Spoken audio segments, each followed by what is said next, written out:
हाँ दोस्त, आज जब हम जिस पेपर की हम शुरुआत करने वाले हैं वो पेपर है आपका CMA फाइनल।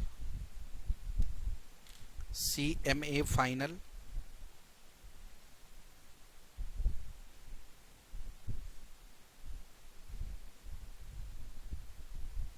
Paper number 19।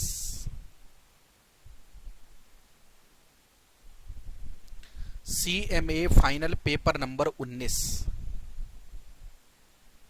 जिसको आप टेक्निकली जानते हैं कॉस्ट एंड मैनेजमेंट ऑडिट के नाम से। Cost and management audit, bracket में मैं इसे कह सकता हूं CMA।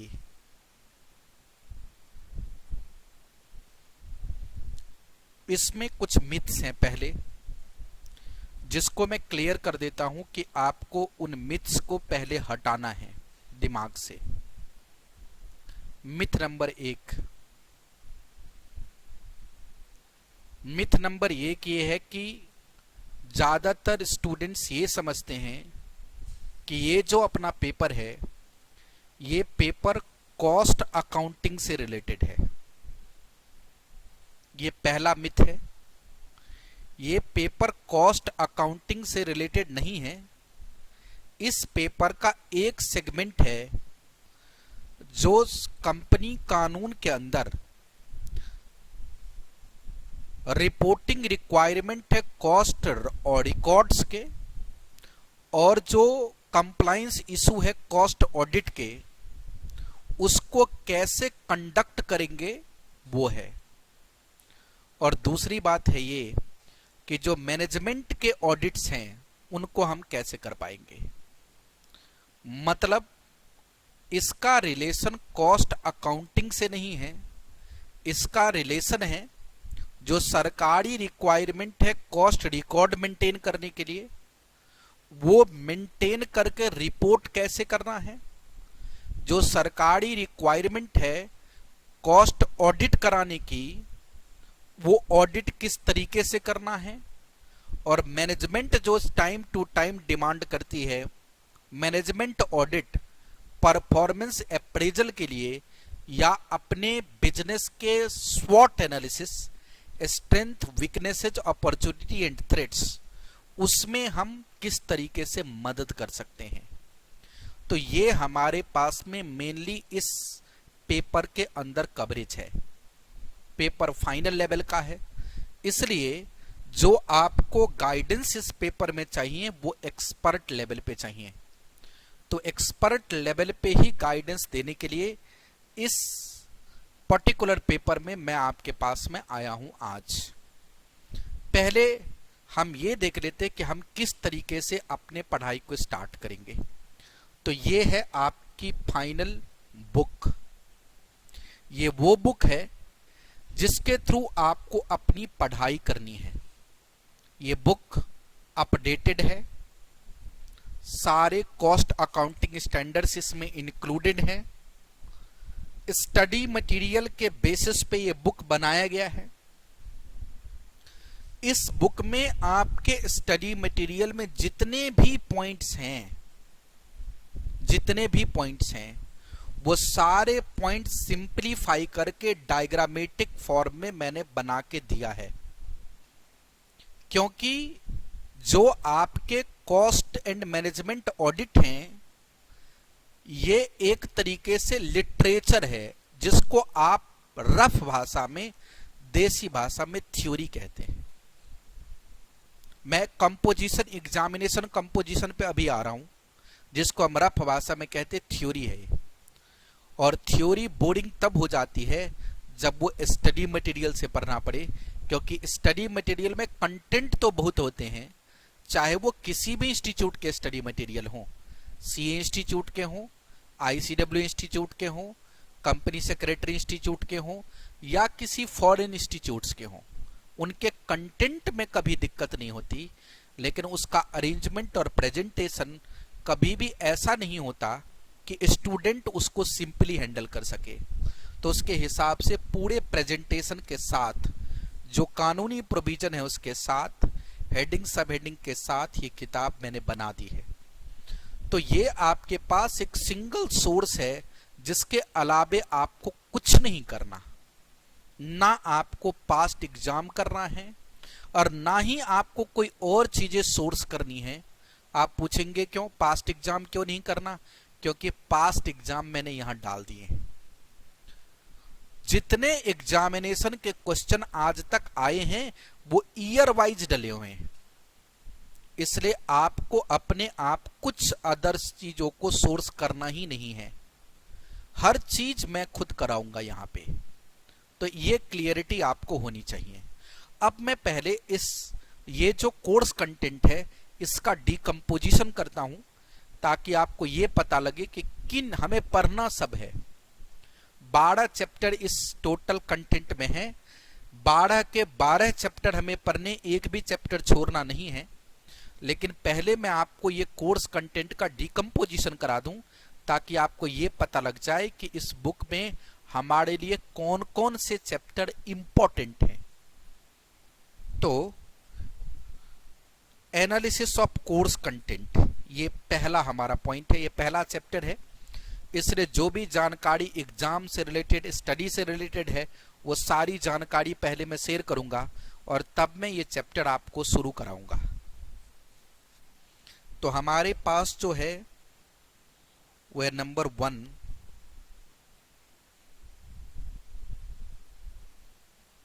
Breakup of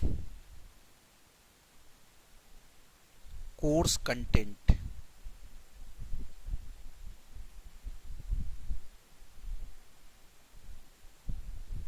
breakup of course content, मैं इसको 2 हिस्से में डिवाइड करता हूं।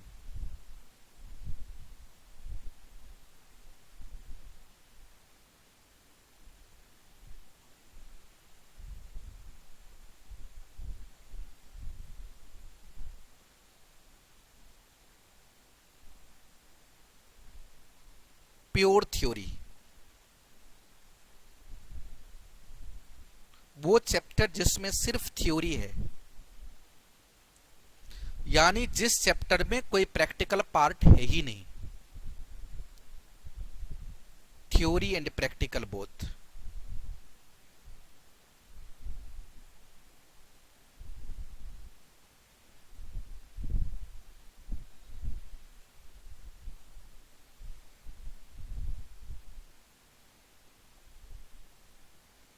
Theory and practical both.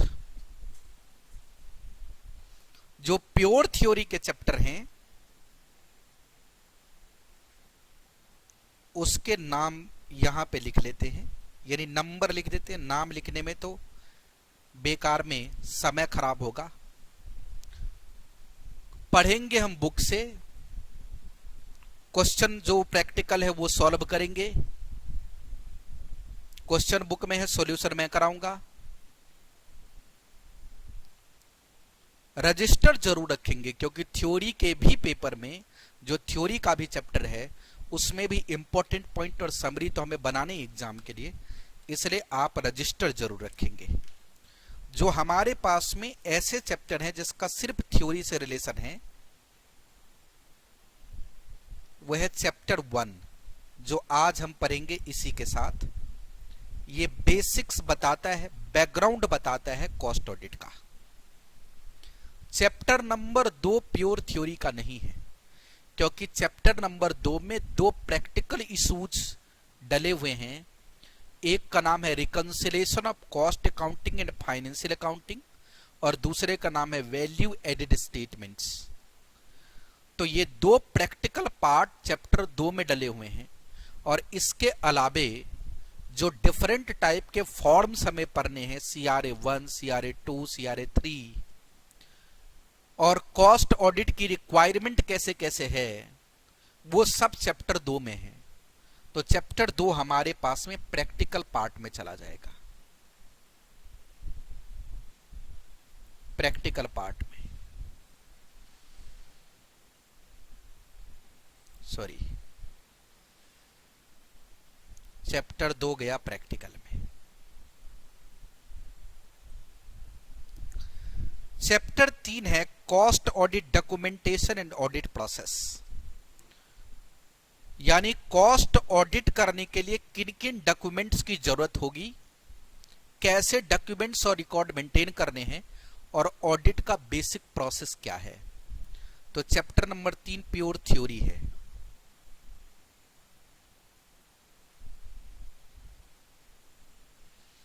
और जो चैप्टर नंबर 4 है वो प्रोफेशनल एथिक्स एंड रिस्पॉन्सिबिलिटी है। मतलब एक कॉस्ट अकाउंटेंट की प्रोफेशनल एथिक्स क्या है, नॉर्म्स क्या हैं वो, और उनकी रिस्पॉन्सिबिलिटीज क्या हैं। तो जाहिर सी बात है ये भी थ्योरी है।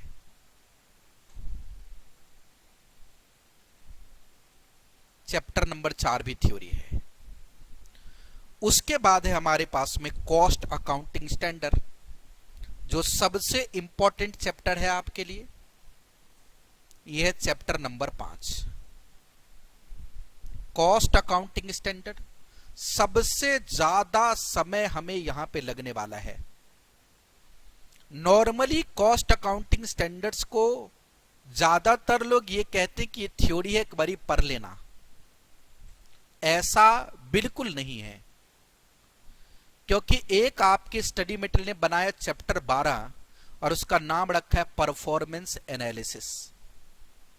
उन्होंने किया क्या है चैप्टर 12 में, जैसे मैं चैप्टर 2 की भी बात करूं, 2 क्वेश्चन रिकंसिलेशन का चैप्टर 2 में डाल दिया, 2-3 क्वेश्चन वैल्यू एडिशन का डाल दिया और बाकी उसमें उठा के रख दिया।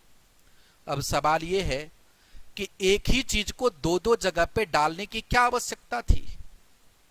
इस वजह से मैंने क्या किए हैं, रिकंसिलेशन के जितने क्वेश्चंस हैं वो चैप्टर 2 में डले हैं। चाहे आपके पास स्टडी मटेरियल में चैप्टर 2 में हो या 12 में हो, आपको एक बार पढ़ना है ताकि हम ये समझें कि रिकंसिलेशन से अब मैं फ्री हो गया। वैल्यू एडिशन के क्वेश्चन आपके स्टडी मटेरियल में जितने वो एक जगह हैं और साथ में पास्ट एग्जामिनेशन भी लगे हुए हैं। ऐसी कॉस्ट अकाउंटिंग स्टैंडर्ड में कैपेसिटी डिटर्मिनेशन, यूटिलिटीज कंजम्पशन, ये 2 बड़े चैप्टर्स हैं जिनके क्वेश्चंस उन्होंने डाल दिए हैं 12 में, और कॉस्ट अकाउंटिंग स्टैंडर्ड वाले चैप्टर में 1-1, 2-2 क्वेश्चन डाल दिए। हमने उस सबको एक जगह इकट्ठा किया है। इसके अलावा इन्वेंट्री वैल्यूएशन, तो ये सब काफी प्रैक्टिकल पार्ट चैप्टर नंबर 5 यानी कॉस्ट अकाउंटिंग स्टैंडर्ड में है। और अगर हम उसको with reference to cost accounting standard पढ़ेंगे, उसके मानक पे उसको सॉल्व करेंगे, तो वो हमारे लिए ज्यादा आसान होगा। इसलिए कॉस्ट अकाउंटिंग स्टैंडर्ड प्रैक्टिस प्रोसन के लिए भी और एग्जाम के लिए भी सबसे बड़ा और सबसे इंपॉर्टेंट चैप्टर है। जब आप उस चैप्टर में जाएंगे और स्कैनर की एनालिसिस करेंगे तो आपको यह पता लगेगा कि 30 से लेकर के 40 नंबर के बीच क्वेश्चन सिर्फ चैप्टर नंबर 5 का आया है। उसके बाद आता है हमारे पास चैप्टर नंबर 6। ये जो चैप्टर नंबर 6 है ये कॉस्ट ऑडिटिंग स्टैंडर्ड है और ये थ्योरी है, इसमें कोई कैलकुलेशन नहीं है। उसके बाद में हमारे पास में XBRL है चैप्टर नंबर 7 में, ये भी थ्योरी है और इसमें हमें ज्यादा मेहनत भी नहीं करना, क्योंकि XBRL एक बार आपने वहां भी पढ़ रखा है कॉर्पोरेट फाइनेंशियल रिपोर्टिंग में। इसमें ज्यादा समय लगना नहीं, इसके क्वेश्चन भी एग्जाम में कम आते हैं। उसके बाद आता है management reporting issue under audit, chapter number 8। Chapter number 8 में भी यही प्रॉब्लम है। रेशियो एनालिसिस, प्राइसिंग डिसीजन और प्रॉफिटेबिलिटी एनालिसिस, इनके कॉन्सेप्ट्स और कुछ क्वेश्चन चैप्टर नंबर 8 में दिए हैं और बाकी सारे क्वेश्चन चैप्टर नंबर 12 में लगा दिए। फिर वही प्रॉब्लम है। तो हमने ये तीनों प्रैक्टिकल पोर्शन, मतलब रेशियो एनालिसिस, मतलब प्राइसिंग डिसीजन और प्रॉफिटेबिलिटी एनालिसिस, इसके सारे क्वेश्चन चैप्टर 8 में रखे हैं। तो चैप्टर 8 भी एक बड़ा चैप्टर दिखेगा आपको, क्योंकि 3 बड़े प्रैक्टिकल पार्ट उसमें कवर्ड हैं। इसके बाद हमारे पास आता है chapter number 9। Chapter number 9 management audit का बेसिक्स है और चैप्टर नंबर 10 अलग अलग जगहों पे मैनेजमेंट ऑडिट कैसे करें उस पे गाइडलाइंस है। ये दोनों थ्योरी है। और चैप्टर नंबर 11 इंटरनल कंट्रोल है, चैप्टर नंबर 11 है आपके पास में internal control, internal audit and operational audit. ये थ्योरी का वो सबसे बड़ा चैप्टर है जिससे एग्जामिनेशन में 20 से लेकर 25 नंबर का क्वेश्चन आता है।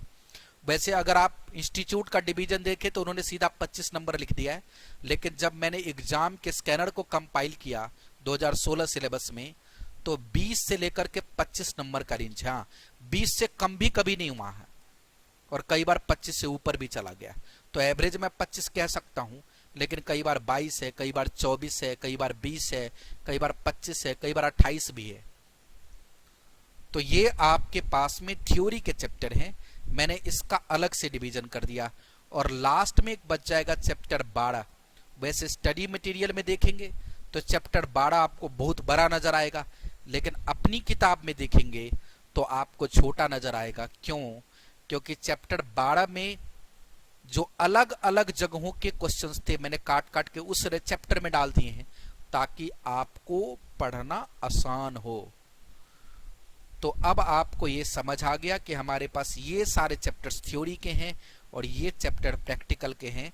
लेकिन अगर मैं आपको मार्किंग का बताऊं तो इसमें 12 में सिर्फ 4 है, इधर 12 में 8 है। लेकिन अगर आप मार्किंग देखें तो इन 4 चैप्टर से आपको तकरीबन इन 4 चैप्टर से आपको तकरीबन 65 से लेकर के 80 नंबर तक का क्वेश्चन दिखेगा और जो रेस्ट क्वेश्चन होंगे वो यहां से दिखेगा, बैलेंस यहां से। तो कई बार आप ये ना सोचने लगे कि ये 65 से लेकर के 80 नंबर का है फिर कैलकुलेशन है, नहीं, इन चैप्टर में भी प्रैक्टिकल भी और थ्योरी भी है। तो इन चैप्टर के सारे प्रैक्टिकल थ्योरी मिलाकर के 65 to 80 मार्क्स हैं। हाँ, ये चारों चैप्टर इंपॉर्टेंट तो हैं ही क्योंकि इनका एग्जामिनेशन में कवरेज काफी ज्यादा है। एग्जामिनेशन में जिसकी जो भी कवरेज हो, हमें तो हर एक चैप्टर को बराबर ताकत लगा के पढ़नी है। तो आप ये बना चुके होंगे मेरे नॉलेज में, नहीं तो बना लीजिए, क्योंकि इससे आपको एग्जाम के टाइम रिवीजन करना आसान होगा। कहाँ पे ज़्यादा समय लगाना है, कहाँ पे कम समय लगाना है, किस चैप्टर में कैलकुलेशंस ज़्यादा हैं, किस में सिर्फ रीडिंग लगानी है, उसके वजह से मैंने थ्योरी और प्रैक्टिकल दोनों को डिवाइड कर दिया। स्कैनर इंक्लूडेड है, यानी एग्जामिनेशन का क्वेश्चन इंक्लूडेड है, इसलिए आपको आउटसाइड से कुछ भी सोर्स करने की जरूरत नहीं है। यानी हम जो पढ़ रहे हैं with past examination.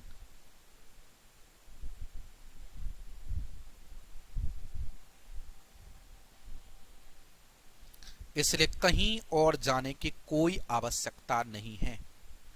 Past paper भी मैंने ऑर्डर में लगाए हैं, जून 17, दिसंबर 17, जून 18, दिसंबर 18, इस तरीके से जून 19, दिसंबर 19। इससे क्या होगा फायदा आपको कि पेपर एक सीरीज में दे रखा है, और अगर पेपर एक सीरीज में है तो जून 19, ऐसे जून 20 में एग्जाम पॉसिबल नहीं हो रहा तो जून का जो भी पेपर होगा, दिसंबर 20, ऐसे जून 21, दिसंबर 21। तो अगर इस तरीके से आप एग्जामिनेशन को रेफर करेंगे तो उससे आपको बेनिफिट क्या मिलेगा कि आपको जो कई बार गलत फहमियां मार्केट से आ जाती हैं, उससे वो आया था, इससे आया था, बताने वाले को खुद ही नहीं पता किस चैप्टर का क्या आया था। ये सारी झंझटें खत्म हो जाएंगी। जो स्कैनर्ड मार्केट में मिलते हैं वो कई बार क्लासिफिकेशन गलत कर देते हैं, किसी चैप्टर के क्वेश्चन किसी में डाल देते हैं। तो इस तरीके से मैंने स्कैनर बना दिया है ताकि आपको ये भी पता लग जाए कि एक एग्जाम में एक चैप्टर से कितने क्वेश्चन आए थे और उस क्वेश्चन का पैटर्न क्या था, इंक्लूडिंग ऑब्जेक्टिव। तो आपको इसके अलावा कुछ भी और सोर्स करने की आवश्यकता नहीं है। अब हम चलते हैं अपने चैप्टर्स पे जिसकी हमें स्टडी करनी। वो जो चैप्टर्स है अपना, उसका नाम आज है cost and management audit basics. आप जब तक ये ना समझें कि आखिर कॉस्ट ऑडिट की आवश्यकता क्या पड़ी है, तब तक आप आगे कैसे बढ़ सकते हैं। इसलिए हम आज समझने वाले हैं basics of cost and management audit, chapter number 1।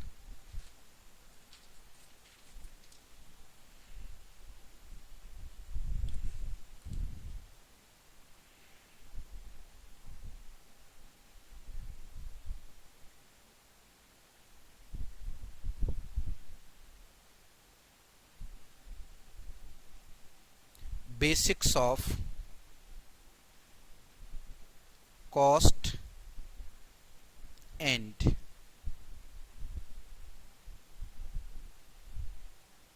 Management audit.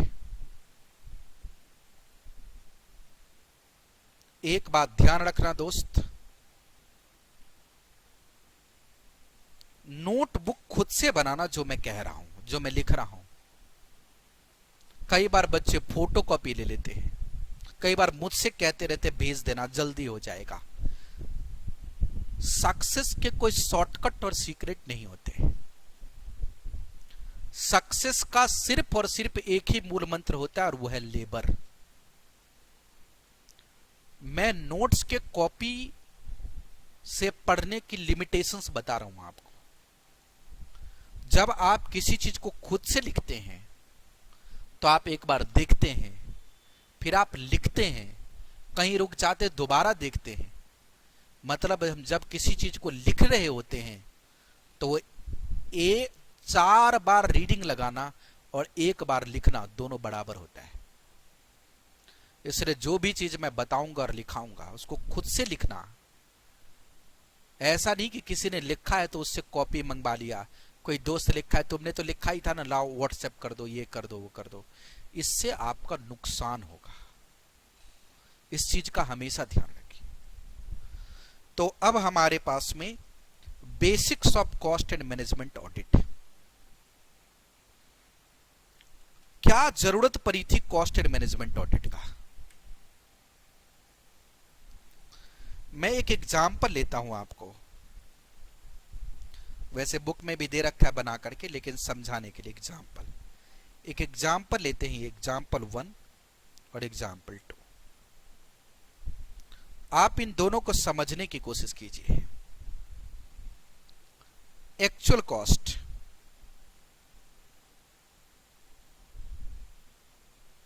$1000, markup at the rate 20%, 200, तो फाइनल प्राइस 1200। 1200 रुपए की फाइनल प्राइस बनी। यहां पे कर दिया actual cost 1200, markup at the rate 20%, तो 240, फाइनल प्राइस 1440। ये 2 कॉस्ट शीट मैंने बना के आपके सामने रख दी है। और अब मैं आपसे एक सवाल पूछ रहा हूं, मुझे बताओ कौन सा कॉस्ट स्टेटमेंट सही है? बताओ कौन सा कॉस्ट स्टेटमेंट सही है? 2 एग्जाम्पल डालें। Actual cost 1000, markup 20%, final price 1200। यहां डाल दिया actual cost 1200, markup 20%, final price 1440। और मैंने आपसे पूछा कि मुझे बताओ कौन सा कैलकुलेशन सही है, कौन सी प्राइसिंग सही है। तो आप अगर सोचेंगे तो आप मुझे ये बोलेंगे कि आपका सवाल ही गलत है। मतलब मैंने जो आपसे क्वेश्चन पूछा है, क्वेश्चन ही गलत है। मैंने बोला क्यों क्वेश्चन गलत है? आप कहते हैं कि पहले ये तो समझाओ कि 1000 की जो कॉस्ट शीट है या ये जो 1200 की कॉस्ट शीट है, ये कॉस्ट आई कहां से? हमें मार्कअप से दिक्कत नहीं है, हमें फाइनल प्राइस से दिक्कत नहीं है, लेकिन जो कॉस्ट कैलकुलेट हुई होगी और उस कॉस्ट के कैलकुलेशन में ही अगर गलती हो गई होगी तब तो ये फाइनल प्राइस ऑटोमेटिक गलत हो जाएगा। इंपॉर्टेंट मार्जिन का रेट नहीं है, इंपॉर्टेंट कॉस्ट की कैलकुलेशंस हैं।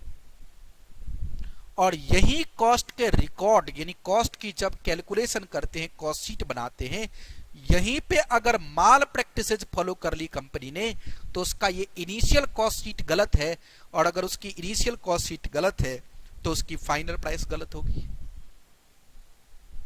ये इशू अराइज हुआ और यहीं से कॉस्ट के जो सीट हैं उसके ऑडिट का जो ओरिजिनेशन पॉइंट था वो स्टार्ट हो गया। बहुत पुराने जमाने में, बहुत पहले, पुरानी बात बता रहा हूं, ज्यादातर जो टेंडर हुआ करते थे वो कॉस्ट प्लस कॉन्ट्रैक्ट के होते थे, मतलब लागत पे मार्जिन जोड़ के रिम्बर्समेंट होगी। और जब इंडिया प्री इंडिपेंडेंस बात कर रहा हूं, बिफोर 1947, उस समय ज्यादातर कॉन्ट्रैक्ट सरकार जो देती थी कॉन्ट्रैक्टर को वो कॉस्ट प्लस कॉन्ट्रैक्ट होती थी। अब सरकार को ये समझ ही नहीं आता था कि जो कॉस्ट की कैलकुलेशन कॉन्ट्रैक्टर ने की है हम उसको कैसे सही मान लें। मार्जिन पे इशू नहीं है, फाइनल प्राइस पे इशू नहीं है, लेकिन अगर कॉस्ट गलत है तो फाइनल प्राइस भी तो गलत हो ही जाएगा। इस वजह से सरकार ने सोचा कि हमें एक इंडिपेंडेंट बॉडी सेटअप करनी चाहिए, एक इंडिपेंडेंट कॉस्टिंग के प्रैक्टिस सेटअप करने चाहिए, जिन प्रैक्टिस के थ्रू हम इस बात का पता लगा सकें कि वाकई जो कॉस्ट की स्टेटमेंट है वो कॉस्ट की स्टेटमेंट सही है या गलत है। अब इस बात को समझना ध्यान से, ये रातों रात नहीं हो सकता, क्योंकि जिंदगी समय अपने हिसाब से चलता है और कॉम्प्लेक्सिटीज ही जो होती है वही नई नई चीजें क्रिएट करवाती हैं। तो एक लंबा प्रोसेस चला है जो आज मैं आपको कॉस्ट ऑडिट पढ़ा रहा हूं। इस कॉस्ट ऑडिट को जिस पोजीशन पे आप पढ़ रहे हैं ये पुराने जमाने में भी ऐसा ही नहीं था। इसको एक लंबा समय लगा है इस स्टेज पे पहुंचने के लिए। आपके स्टडी मटेरियल में उसका जिक्र है और मैंने उसका एक डायग्रामेटिक प्रेजेंटेशन दिया है कि किस तरीके से कॉस्ट ऑडिट का डेवलपमेंट हुआ और किस तरीके से आपके कॉस्ट अकाउंटिंग इंस्टीट्यूट का सेटअप हुआ है। क्योंकि ये एग्जाम से रिलेटेड नहीं है और इस सब का डायग्राम बना हुआ है किताब में, तो इस पे मैं समरी नहीं बनाऊंगा, मैं उन पॉइंट्स की समरी जरूर बनाऊंगा जिसका एग्जाम से रिलेशन है। लेकिन इस बैकग्राउंड के बिना आप समझ भी तो नहीं सकते ना चैप्टर्स। देखिए, origination of cost audit, government provide cost plus contract. मैंने बताया था कि स्वतंत्रता से पहले यानी प्री इंडिपेंडेंस बिफोर 1947 ज्यादातर कॉन्ट्रैक्ट सरकारी होते थे और सरकार कॉन्ट्रैक्ट कॉन्ट्रैक्टर को देती थी।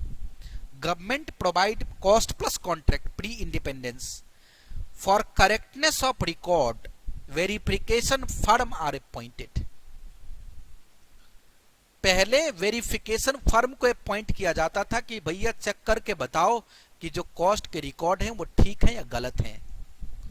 Cost and work accountant body setup in 1944 before independence. अभी इंडिया को इंडिपेंडेंस नहीं मिला, उससे पहले ही आपके इंस्टीट्यूट का सेटअप कर दिया गया। क्योंकि जो वेरिफिकेशन फर्म्स हैं वहां जो काम करने वाले लोग हैं, क्या वो कॉस्ट ऑडिट को चेक करने लायक हैं? आप कई बार मुझसे ये भी पूछ सकते हैं कि कॉस्ट ऑडिट का ये प्रिंसिपल फाइनल में ही क्यों पढ़ाया जाता है, फाउंडेशन में ही पढ़ा देते, इंटरमीडिएट में ही पढ़ा डालते।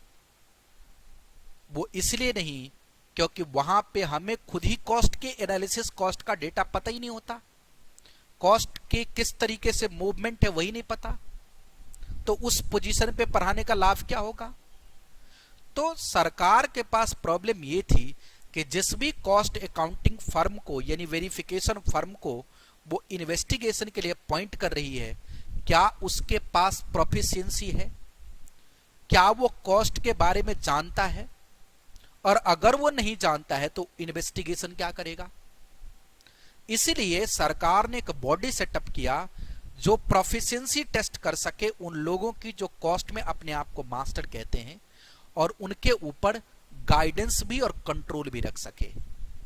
Letter in 1959 a statutory body of cost accounting institute setup.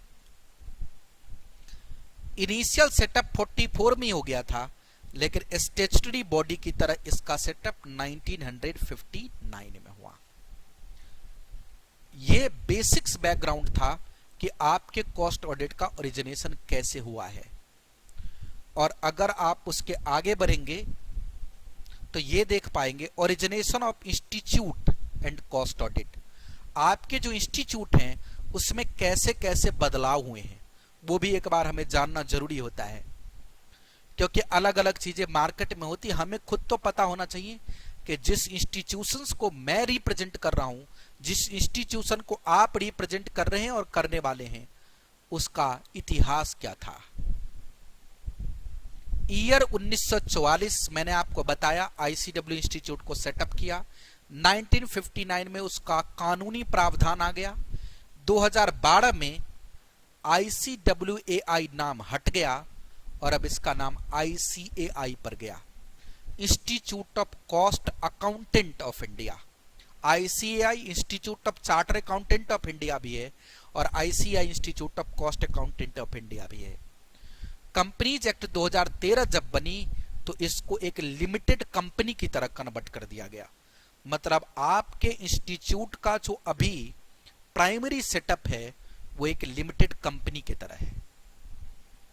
और कॉस्ट ऑडिट की अगर हिस्ट्री देखेंगे आप तो 1965 में पहली बार कानून के अंदर एक सेक्शन इंसर्ट किया कंपनीज एक्ट में 233B, जिसमें कॉस्ट ऑडिट का डिमांड किया गया। 1965 से लेकर के 2008 तक ये सिर्फ 44 टाइप के इंडस्ट्री के ऊपर एप्लीकेबल था। जैसा कि मैंने आपको बताया है, समय के साथ साथ चीजें बदलती रहती हैं, बातें चेंज होती रहती हैं। तो जब तक वो 44 टाइप के इंडस्ट्री पे एप्लीकेबल था, लेकिन 2008 में सरकार को भी ऐसा लगा कि क्या पता और भी जगहों पे कॉस्ट ऑडिट की जरूरत पड़े, तो उन्होंने एक एक्सपर्ट कमेटी बनाई। वो एक्सपर्ट कमेटी का रिपोर्ट 2009 में आया सेंट्रल गवर्नमेंट के पास। ईयर 2011 में cost audit record and rule को मैंडेटरी किया गया और ईयर 2014 में नए कंपनीज एक्ट के अंदर सेक्शन 148 डाल के कॉस्ट ऑडिट का पूरा डिटेल रिकॉर्ड प्रोसीजर कैसे होगा, कौन करेगा, जो मैं आगे आपको पढ़ाने वाला हूं इस चैप्टर में, वही चीज इंपॉर्टेंट भी है, उसकी पूरी गाइडलाइंस बना करके उन्होंने रख दिया है, जिसका अमेंडमेंट भी आया है पीछे। तो अब जो आप पढ़ रहे हैं वो बिल्कुल अमेंडेड चीज पढ़ेंगे, यानी जो 2014 में कॉस्ट ऑडिट रिकॉर्ड रूल्स आया था उसमें भी बदलाव हुए हैं, वो सारे बदलाव इनकॉर्पोरेटेड हैं।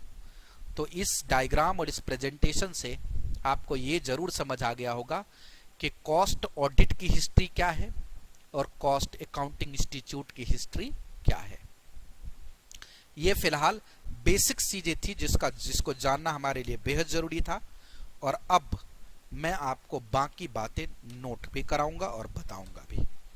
इन इंट्रोडक्शन के साथ सबसे पहली बात है, ये 2-3 बातें नोट करके रख लेंगे। वैसे इस चैप्टर से आज तक एग्जामिनेशन में कोई क्वेश्चन नहीं आया है, लेकिन हम सिर्फ एग्जामिनेशन के एंगल से ही नहीं पढ़ते, जो भी कंटेंट है उसकी नॉलेज होना जरूरी है, इसलिए बाकी चीजों को भी पढ़ते हैं। सबसे पहली बात है nature of cost audit.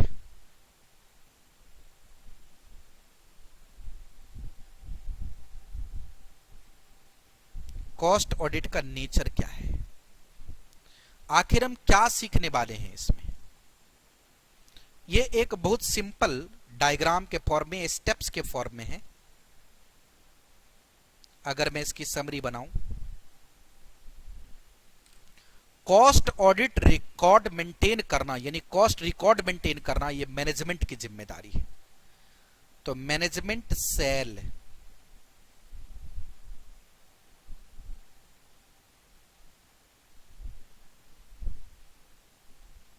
Maintain cost record. ये काम मैनेजमेंट का है कि वो कॉस्ट रिकॉर्ड मेंटेन करे। स्टेप 1 था। स्टेप 2,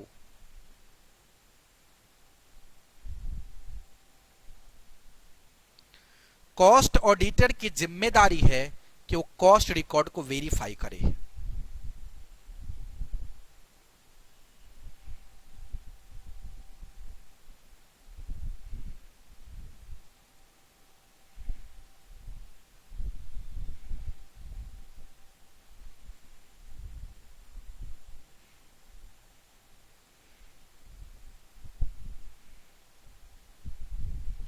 कॉस्ट ऑडिटर की जिम्मेदारी यह है कि वो कॉस्ट ऑडिट को वेरीफाई करे। कॉस्ट ऑडिट, जो भी कॉस्ट रिकॉर्ड मेंटेन किए गए हैं उसको वेरीफाई करे। और स्टेप 3 पे ये है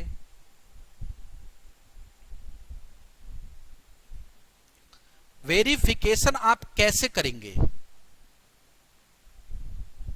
तो आपके मन में सवाल आएगा, सर हमने इतना पढ़ा है, इतनी चीजें हैं। वो एक बात है, उससे आप इनपुट्स को समझते हैं, लेकिन किसी चीज को वेरीफाई करने का अपना एक प्रोसेस होता है। तो जो वेरीफाई करेंगे, वेरिफिकेशन प्रोसेस होगा, वो सेंट्रल गवर्नमेंट स्पेसिफाई करेगी। Process of verification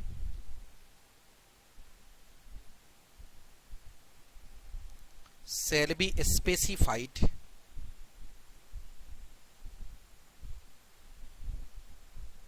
by central government. ये भारत सरकार का काम है प्रोसेस स्पेसिफाई करना। तो सर क्या भारत सरकार रूल लगाती है? नहीं, भारत सरकार प्रेस्क्राइब करेगी कि आप कॉस्ट अकाउंटिंग स्टैंडर्ड फॉलो करो, आप कॉस्ट ऑडिटिंग स्टैंडर्ड फॉलो करो, आप जो एथिक्स कोड और कैलकुलेशंस के नॉर्म्स आपके हैं वो फॉलो करो। तो जब उसकी स्पेसिफिकेशन भारत सरकार करेगी तो कॉस्ट अकाउंटिंग स्टैंडर्ड अपने आप में ताकतवर हो जाता है।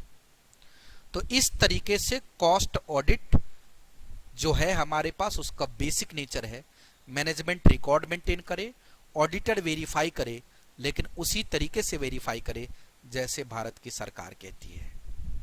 अब दूसरा पार्ट आता है हमारे पास में कि हमारे पास में कॉस्ट ऑडिट का ऑब्जेक्टिव क्या है।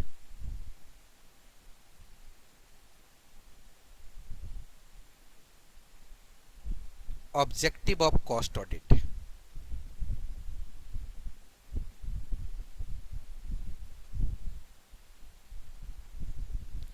ऑल्दो मैं आपको पहले ही बता चुका हूं ये बात कि हमने ये सब कुछ लिख करके रखा है कि कॉस्ट ऑडिट का ऑब्जेक्टिव क्या है, लेकिन फिर भी उसको एक पॉइंट बना लेने से हमारे लिए काम बहुत आसान होता है। तो हमारे पास में 2 ऑब्जेक्टिव हैं।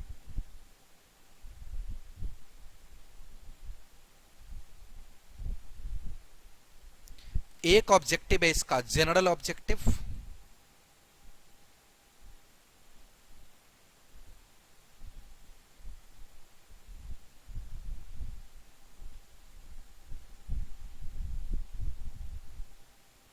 जनरल ऑब्जेक्टिव, और दूसरा ऑब्जेक्टिव है social objective.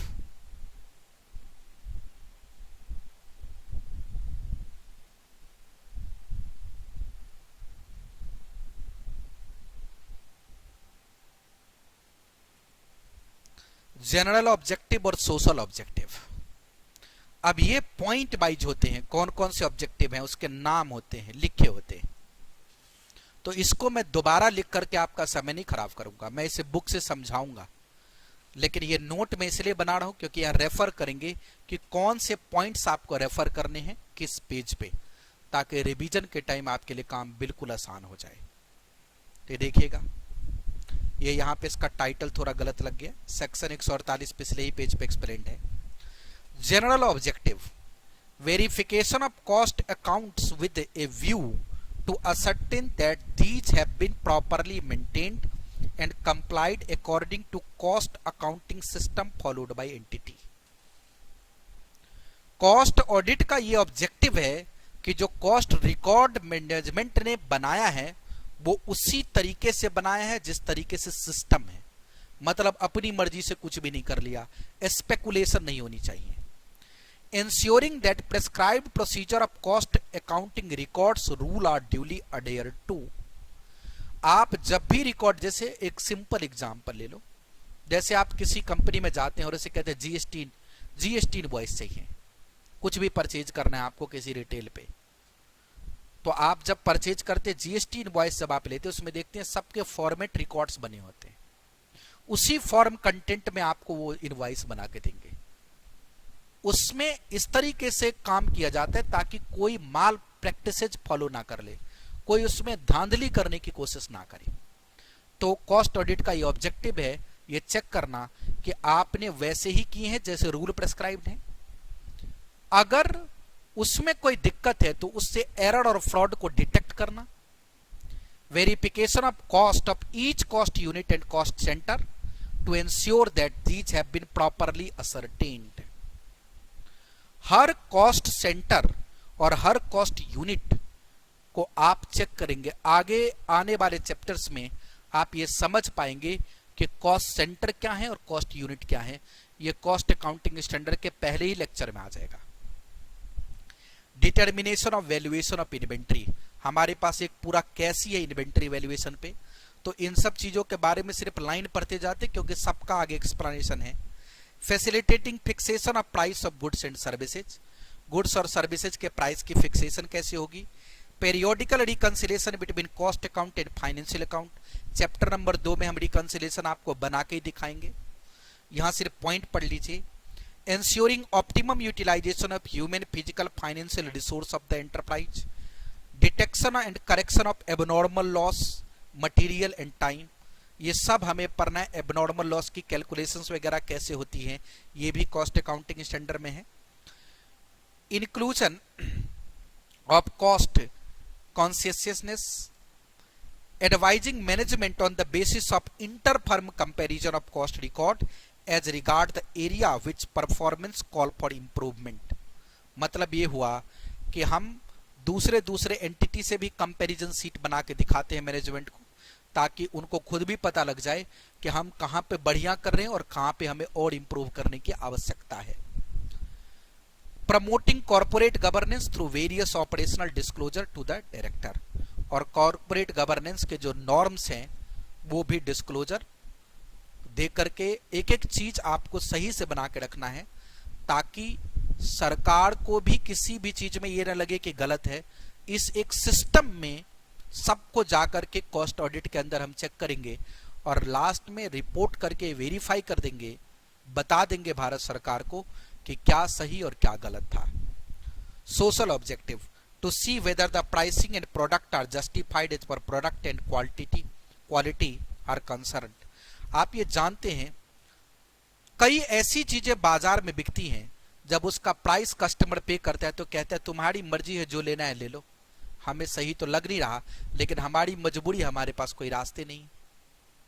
Diesel, petrol, electricity, medicines, आप अच्छे से जानते हैं कि इनके प्राइस पे कोई भी कंज्यूमर कभी विश्वास नहीं करता।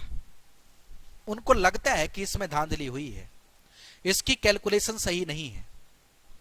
तो सिर्फ कॉस्ट ऑडिट हम मैनेजमेंट और सरकार के एंगल से ही नहीं करते, कॉस्ट ऑडिट हम इसलिए भी करते हैं ताकि जो गुड्स और सर्विसेज और एसेट की प्राइसिंग हो वो प्राइसिंग फेयर हो, लोगों को नुकसान न कराया जाए, गलत तरीके से प्राइस बढ़ा करके मुनाफाखोरी न शुरू हो जाए। To remove the disparities if any in the pricing product and services, to look into the that no cost based economics imbalance may occur in product and services to facilitate global market for cost competitiveness of the product। आप cost audit सिर्फ इसीलिए नहीं करते कि management और सरकार को ही सब कुछ मिल जाए, आप पब्लिक के लिए करते हैं, आप कंपनी को ग्लोबल बनाने के लिए करते हैं। क्योंकि कॉस्ट अगर किसी कंपनी में एक्चुअल में भी ज्यादा लग रही है तब भी उस कंपनी को कंट्रोल करने की जरूरत है, क्योंकि इंप्रूवमेंट के 2 ही नियम होते हैं जो आपने पढ़ा है इंटरमीडिएट में। कॉस्ट अकाउंटिंग के दो ही ऑब्जेक्टिव होते हैं जो आपने इंटरमीडिएट में पढ़ा है। Number 1, cost reduction with quality control. Quality को कंट्रोल करने के बाद कॉस्ट में कितनी रिडक्शन की जा सकती है, उसी को हम एक्चुअल कॉस्टिंग कहते हैं, और यही हमारा ऑब्जेक्ट भी होता है। अब कई जगह आप किताबें देखते हैं, इधर छोड़ा हुआ है, बड़े बड़े फॉन्ट टाइप कर दिए, पैराग्राफ का पैराग्राफ छोड़ दिया, ये पेज छूट गया, वो पेज छूट गया, अननेसेसरी नंबर ऑफ पेजेस बढ़ गए, कॉस्ट तो बढ़ गई। अगर उसी मटेरियल को सिस्टमेटिक तरीके से अरेंज किया जाए तो मटेरियल भी आपने ज्यादा पढ़ा है, कॉस्ट भी मिनिमाइज हुई है, आपके दिमाग पे भी प्रेशर कम है और मेरी कॉस्टिंग भी कम है। इसलिए मैनेजमेंट हर चीज का बेहद जरूरी है। हम इस वजह से भी कॉस्ट ऑडिट करते हैं। तो कॉस्ट ऑडिट का ये हमारे पास में बेसिक नियम है, बेसिक फंक्शन है, और इसको आपको याद रखना चाहिए। वैसे एग्जाम में इसके क्वेश्चंस आने के चांसेस कम है, फिर भी ये जरूरी है, क्योंकि जब हम अपने आप को ये कहते कि हम एक कॉस्ट अकाउंटेंट हैं, हमारी एक्सपर्टीज है, तो हमें इन पॉइंट को याद हमेशा रखना चाहिए। तो यहां पे मैं बोलूंगा refer page number 1.4 point number 4। जब भी आप इस चैप्टर को रिवाइज करने लगेंगे तो इन पॉइंट्स के बाद उसका एक बार रीडिंग लगा लेंगे, धराधर आपका काम खत्म हो जाएगा। और अब मैं इस चैप्टर का सबसे मेन और एक्चुअल प्रोविजन जो इस चैप्टर में है वो पढ़ा रहा हूं, और वो है point number 3, section 148 of companies act 2013। यही हमें मेन पढ़ना है।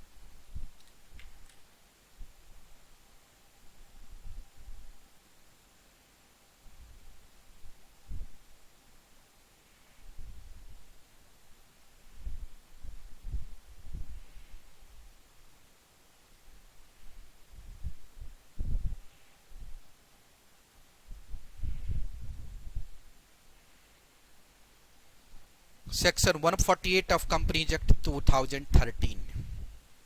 आपके दिमाग में अभी तक के डिस्कशन से ये तो पता लग गया कि सर दो बातें हैं, कॉस्ट रिकॉर्ड मैनेजमेंट मेंटेन करेगी और कॉस्ट ऑडिटर उसको वेरीफाई करेगा और उसका रिपोर्ट भारत सरकार को देगा। इसको कानूनी जामा पहनाने के लिए, कानूनी ताकत देने के लिए सरकार ने कंपनी कानून 2013 में सेक्शन 148 इंट्रोड्यूस किया।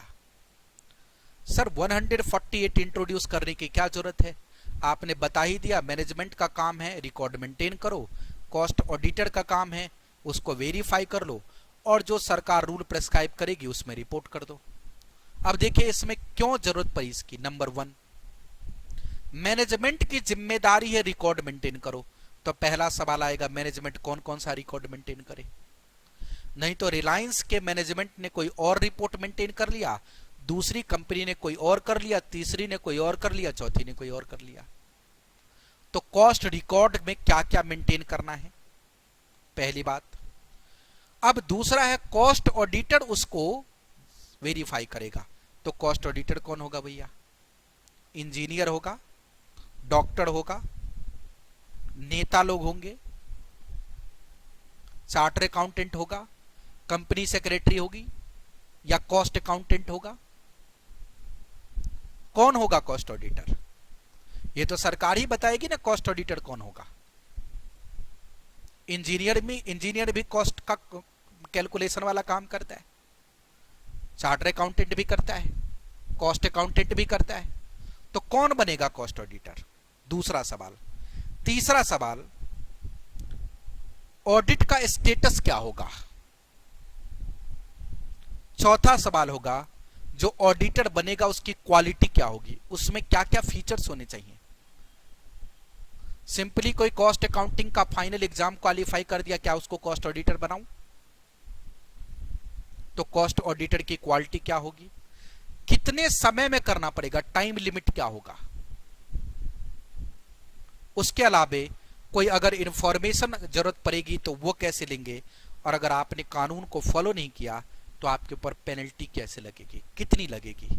एक चीज तो ध्यान रखिए कि कानून कितना भी बढ़िया बना दें, अगर उसमें पेनल्टी का क्लॉज ना रहे तो कोई कंप्लाई नहीं करेगा, क्योंकि उसको पता है क्या कर लेगा मेरा, कोई पेनल्टी का क्लॉज है ही नहीं।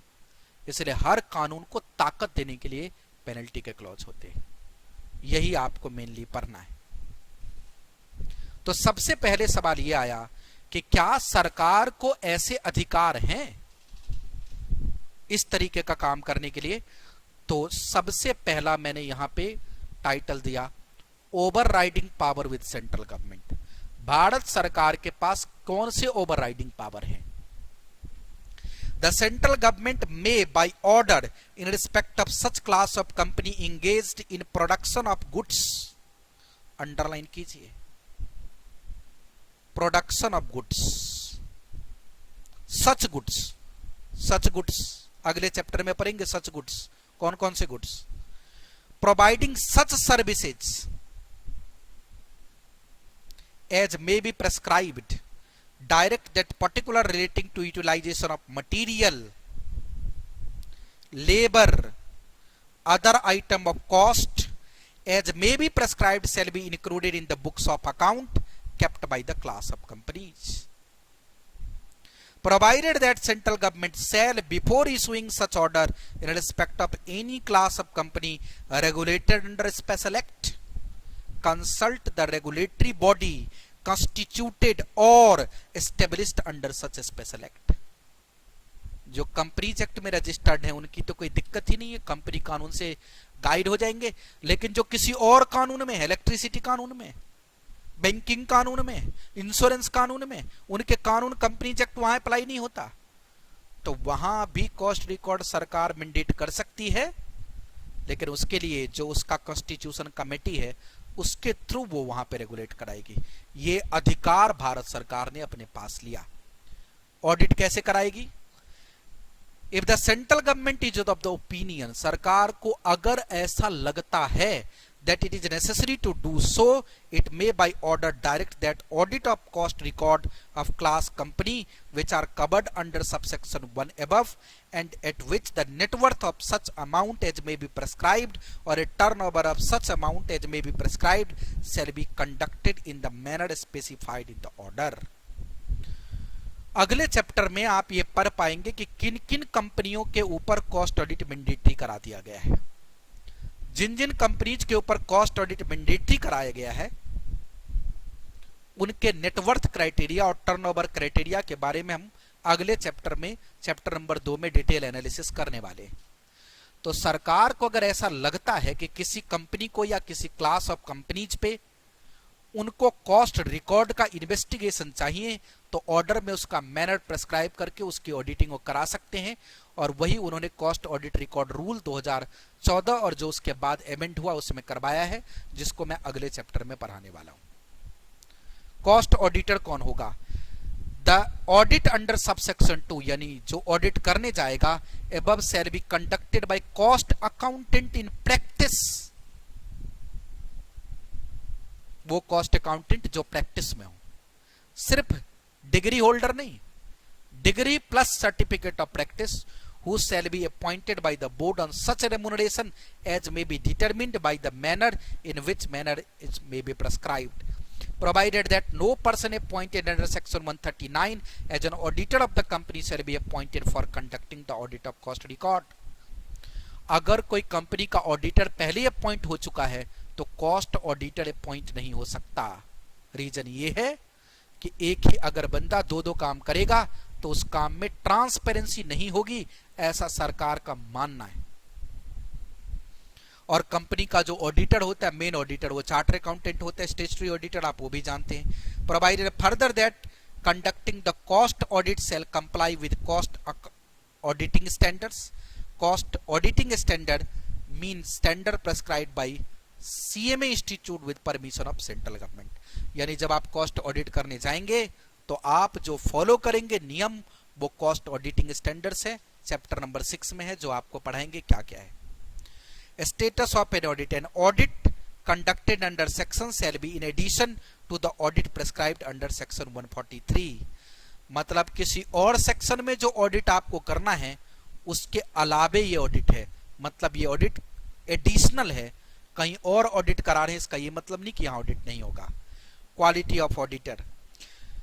The qualification, disqualification, right, duty, obligation to the auditor under chapter shall so far may be apply to the cost auditor appointed under this section, and shall be the duty of company to give all assistance and facilities to cost auditor appointed under section of the auditing of cost record of the company, provided that report of the audit cost record shall be submitted by the cost accountant in practice to the board of director of the company.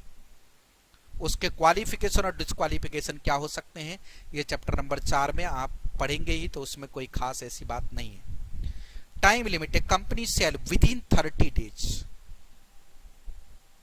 ये छोटे छोटे point important है, इससे objective बन सकता है. वैसे इस चैप्टर से कोई क्वेश्चन नहीं आया क्योंकि यहाँ जो भी पढ़ रहे हैं आगे उसका एनलार्ज वर्जन है, ये तो समरी डिटेल था. तो the date of receipt of copy of cost audit report prepared in pursuance of director under section subsection 2 to furnish central government with such report along with full information and explanation of every reservation or qualification contained therein. Further information, if after considering cost audit report referred to under section and information explanation furnished by the company under subsection 6 of the cost, the central government of the opinion that any further information or explanation necessary, it may call for such information and explanation, and company shall furnish the same with such time as may be prescribed. अगर सरकार को उतने information से संतोष नहीं हुआ तो वो और भी कह सकते हैं इन्फॉर्मेशन दो, और जितना समय देंगे आपको इन्फॉर्मेशन देनी पड़ेगी. Penalty, if any default is made in complying with the provision of the section, the company and every officer of the company who is in default shall be punishable in manner as provided in section 1 of 147 जो आपको मिलेगा आगे chapter में. The cost auditor of the company who is in default shall be punishable in the manner provided in section 2(5) of 147. ये आगे जो आने वाले चैप्टर 3 और 4 हैं उसमें पूरा डिटेल दे रखा है. तो ये जो सेक्शन है ये आपको एक बेसिक्स डिटेल बताया है कि सरकार के पास क्या पावर है और क्या मैनर है. इसका एग्जाम से कनेक्शन नहीं क्योंकि इसके हर एक सेक्शन आगे चल के एनलार्ज हैं और उन चैप्टरों से क्वेश्चन पूछे जाते हैं, लेकिन फिर भी समरी बनाने के लिए मैं इसको लिख देता हूं ताकि आपको इतनी बड़ी बात ये ना पढ़नी पड़े, क्योंकि एग्जाम से इसका कोई डायरेक्ट कनेक्शन है नहीं. आगे इसका एनलार्ज पॉइंट है, लेकिन जब चैप्टर होता है हम उसकी स्टडी करते हैं तो इस पेज को पढ़ने में आप लंबा समय लगा सकते हैं. अगर आप इसको पढ़ने में 5 मिनट लगाएं और रिटेन करने में आपको समय लगे, इससे बढ़िया है कि मैं 1 मिनट का काम दे दूं ताकि आप ये समझ पाएं इस पूरे सेक्शन में क्या था.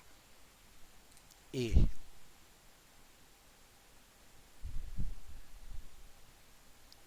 Power of central government.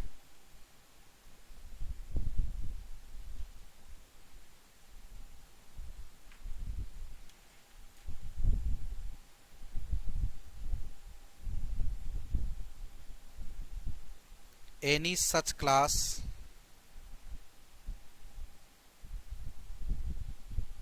of companies for which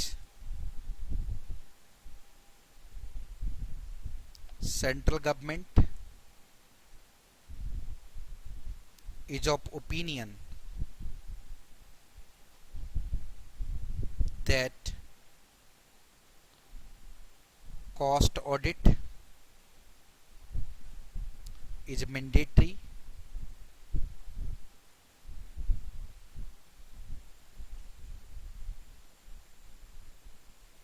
shall be under audit review. अगर भारत सरकार को लग जाए कि किसी भी क्लास ऑफ कंपनी के लिए ऑडिट जरूरी है तो ऑडिट करवा देंगे, वो उनके पास ये अधिकार है. अब ये तो है नहीं कि मोदी साहब बैठे रहेंगे बोलेंगे इसका करो इसका छोड़ो इसका करो इसका छोड़ो. इसलिए रूल रिकॉर्ड बना करके दूसरे चैप्टर में दे रखा है जो आप वहां पढ़ेंगे. बी, मैनर ऑफ ऑडिट सरकार प्रेस्क्राइब करेगी.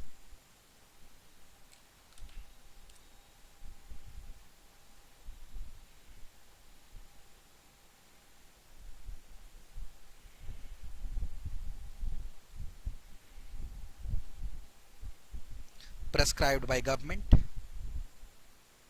हम आगे पढ़ ही लेंगे कि कैसे प्रेस्क्राइब किया है, तो यहां ज्यादा समय लगाने की आवश्यकता नहीं है। अगला आएगा कॉस्ट ऑडिटर। सिंपली समझो, कॉस्ट ऑडिटर का मतलब है cost accountant in practice.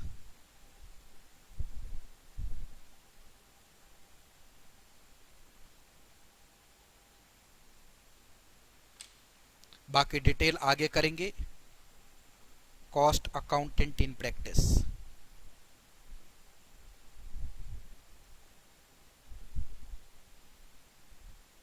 Subject to, इसमें कोई प्रोफेशनल एथिक्स के भी कई नियम हैं, उनको ध्यान रखना पड़ेगा।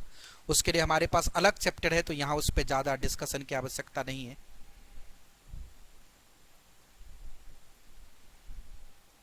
Quality of auditor,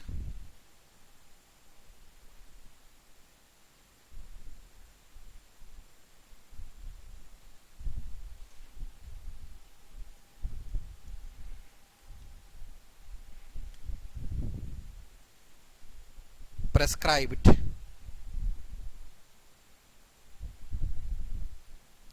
in rule. आगे है ऑडिटर की क्वालिटी क्या होनी चाहिए, आप चैप्टर नंबर 3 और 4 में उसको पढ़ पाएंगे।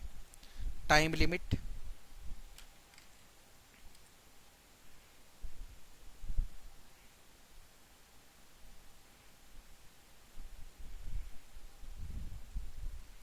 Thirty days from receipt of copy,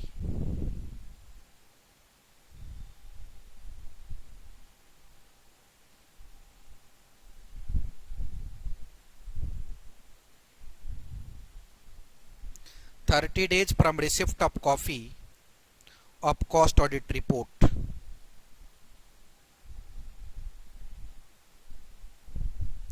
मतलब ये समय ऑडिटर को दिया गया है।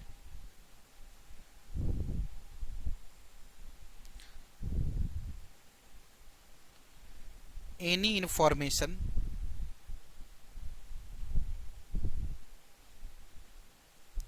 Can be demanded,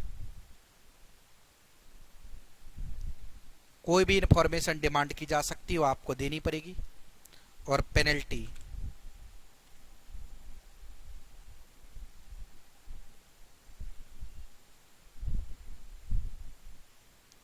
for non compliance penalty under section 147।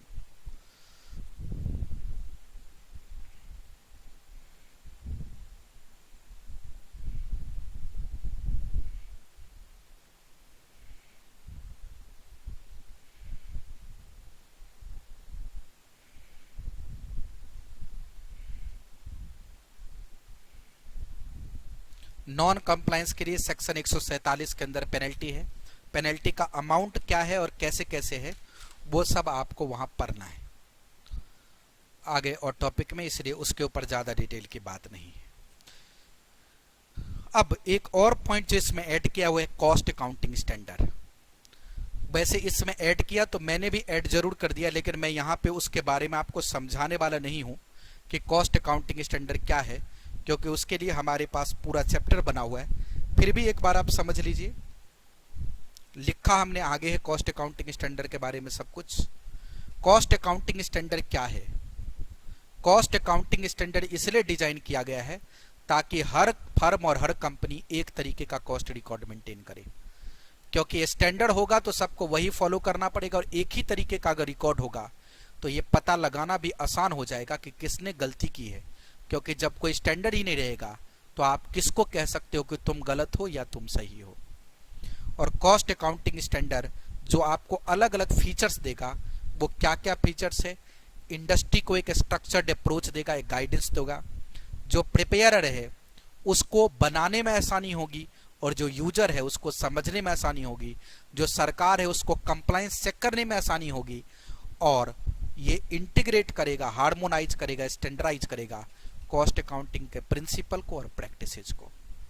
लेकिन कॉस्ट अकाउंटिंग स्टैंडर्ड के बारे में बिल्कुल ही एक बेसिक टू बेसिक इंट्रोडक्शन है, क्योंकि कॉस्ट अकाउंटिंग स्टैंडर्ड का पूरा डिटेल चैप्टर नंबर 5 में आपको 1 बाय 1 सीखना है। वहां पे आपके लिए काम बेहद सिंपल और आसान होगा। इसलिए मैं इसके ऊपर कुछ लिख नहीं रहा हूं, क्योंकि इसके सारे लिटरेचर चैप्टर नंबर 5 में है।